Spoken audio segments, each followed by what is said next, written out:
नमस्कार दर्शक बंधु।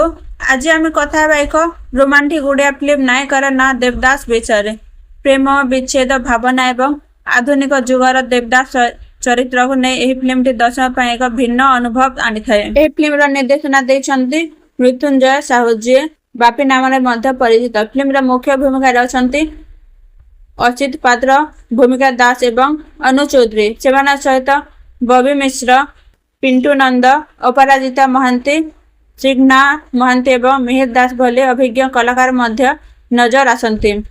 फिल्म सबुठार बड़ आकर्षण होर प्रेम कहानी।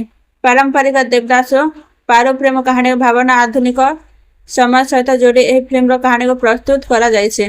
प्रेम जिते जीवन में आसे सबकि सुंदर लगे, किंतु से प्रेम विच्छेद आसिले मनुष्यर भावना केते बदली जाए, फिल्मटी से दिग छुई जाए। एबे आसे फिल्म म्यूजिक विषय संगीत निर्देशना देते बैद्यनाथ दास, हेमंत सागर, असीमा पंडा, दीप्ति रेखा एवं विष्णु महांती कवि भली लोकप्रिय कंठशिल्पी स्वर गीत गुटिक आहरी भावप्रवण कर। अभिनय दिग फिल्मटी उल्लेख योग्य। असित पात्र एवं भूमिका दास जोड़ी प्रेम कहानी आग को नहीं जाए। आउ अनु चौधरी उपस्थिति फिल्म को आहरी मजबूत करें। सहयोगी कलाकार माने निज निज भूमिका भल अवदान देइछन्ति। मोटामोटी कहबा गले नायकर ना देवदास हेउछि प्रेम एवं भावना नहीं तैयार एक आधुनिक ओडिया रोमांटिक ड्रामा।